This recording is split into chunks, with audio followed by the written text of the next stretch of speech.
হরে কৃষ্ণ। অনেক অনেক ধন্যবাদ সকল ভক্তবৃন্দকে। তো শুভ নাম রামনবমী উপলক্ষে আমরা ভগবান শ্রী সীতারামচন্দ্রের সম্পর্কে কিছু শ্রবণ করার চেষ্টা করব। তো এই ধরাধামে ভগবান শ্রীরামচন্দ্র আবির্ভূত হয়েছিলেন ত্রেতা যুগে, এবং তিনি আবির্ভূত হয়ে সম্পূর্ণ পৃথিবীকে তিনি শিক্ষা প্রদান করে গেছেন, মর্যাদার শিক্ষা।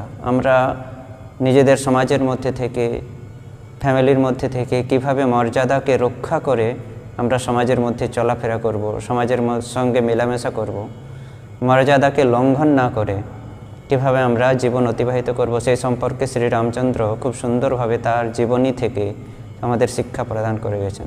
তো আমরা এই শুভ রামনবমী উপলক্ষে শ্রী শ্রী সীতারামচন্দ্রের চরণে প্রণাম নিবেদন করে তার সম্বন্ধে কিছু শোনার জন্য প্রচেষ্টা করব। তা আসুন সকলে শ্রীরামচন্দ্রের চরণে প্রণাম নিবেদন করি। রামায় রামভদ্রায় রামচন্দ্রায় মেধসে রঘুনাথায় নাথায় সীতায় পতয়ে নমঃ। জয় শ্রী সীতারামচন্দ্র লক্ষ্মণ হনুমান কি জয়। তো ভগবান শ্রী রামচন্দ্র এবং ত্রেতা যুগে এবং দ্বাপর যুগে ভগবান শ্রীকৃষ্ণচন্দ্র দুইজনই ভগবান। রাম কৃষ্ণ দুই ভগবান, কিন্তু আমাদের মধ্যে কখনো কখনো সংশয় আসে, কখনো কখনো আমরা মতভেদ করে থাকি, যে আমরা বলে থাকি, অনেকেই বলে থাকেন যে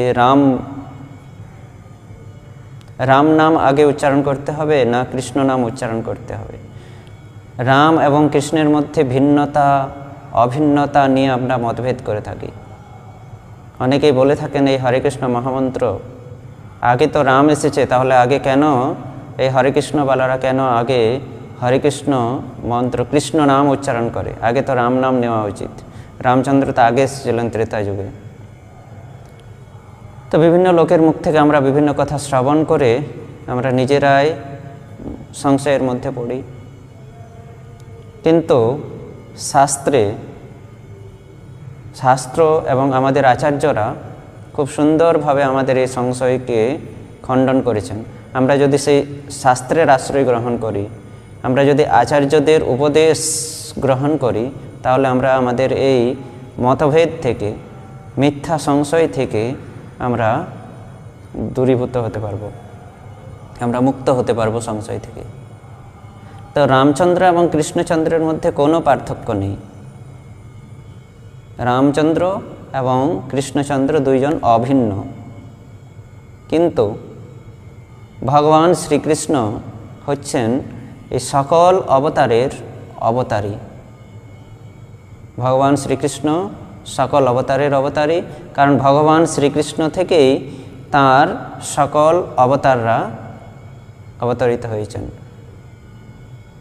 ভগবান শ্রীকৃষ্ণ মূল, এবং সেই শ্রীকৃষ্ণ থেকে তার প্রথম অবতার বা তার প্রথম বিস্তার, কৃষ্ণের প্রথম বিস্তার হচ্ছে বলরাম।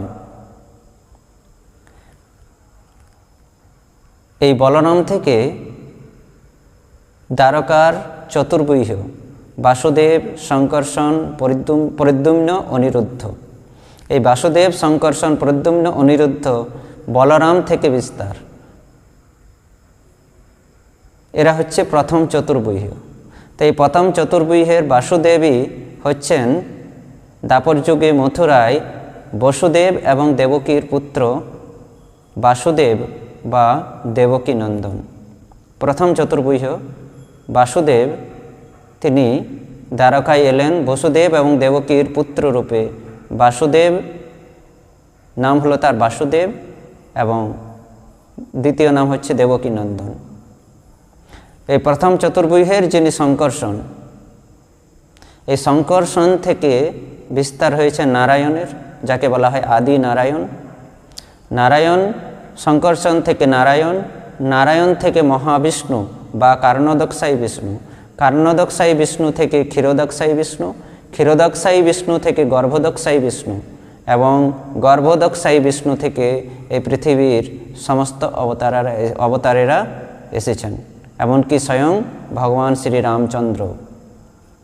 এই যে ভগবান শ্রী রামচন্দ্র তেতায় অবতরিত হয়েছিলেন, ইনি স্বয়ং কৃষ্ণচন্দ্র না, ইনি হচ্ছেন কৃষ্ণেরই অংশ বিস্তার। কৃষ্ণ নিজ অংশ থেকে বিস্তার করলেন এইভাবে। প্রথমে বলরাম থেকে দ্বারকার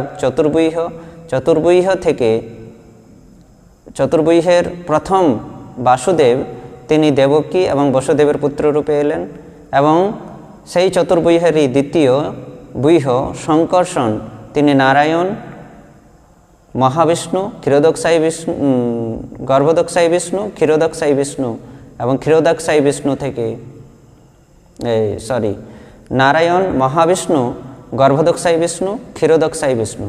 ক্ষীরোদক্ষায়ী বিষ্ণু থেকে ব্রহ্মাণ্ডের সমস্ত অবতারেরা এসছেন। ভগবান শ্রী রামচন্দ্র সেই ক্ষীরোদক্ষায়ী বিষ্ণুরই প্রকাশ, অর্থাৎ ওই মূল কৃষ্ণেরই এক অংশ স্বরূপ হচ্ছেন শ্রীরামচন্দ্র। তো যাই হোক, ভগবান শ্রীকৃষ্ণেরই এক অংশ প্রকাশ, তাই রাম এবং কৃষ্ণের মধ্যে কোনো ভিন্নতা নেই।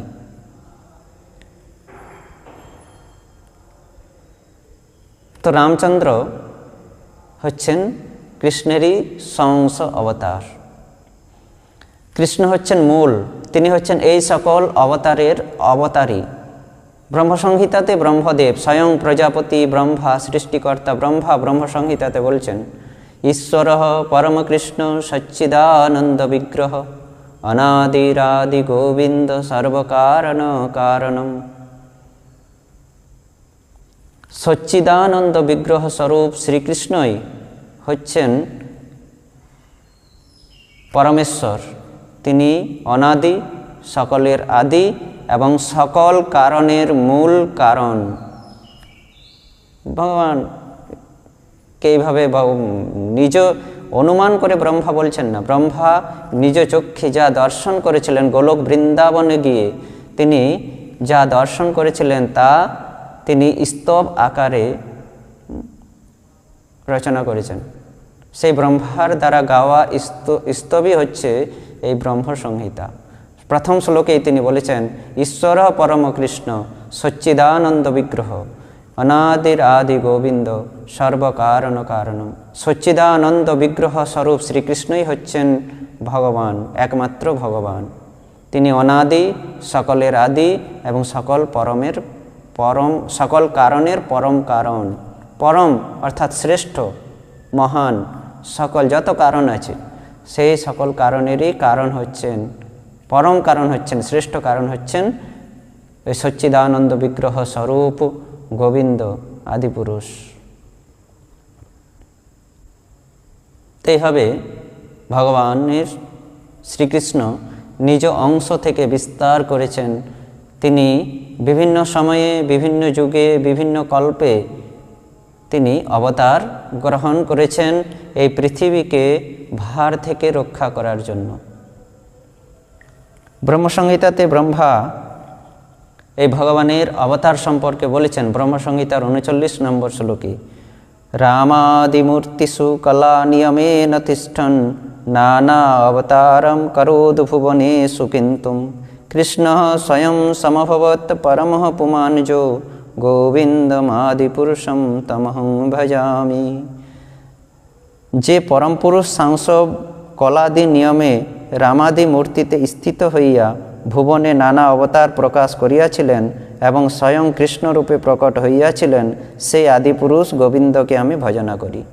ব্রহ্মা আদিপুরুষ গোবিন্দ, সেই ঈশ্বর পরম কৃষ্ণ গোবিন্দের চরণে তিনি ভজনা করছেন। বলছে, আমি সেই আদিপুরুষ গোবিন্দকে ভজনা করি যিনি পরম পুরুষ, যিনি হচ্ছেন পরম পুরুষ এবং বিভিন্ন সাংস এবং কলা আদি নিয়মে সংস এবং নিজের কলা, নিজ অংশ এবং নিজ কলা আদি নিয়মে রাম আদি মূর্তিতে স্থিত হয়ে অবতার গ্রহণ করেন।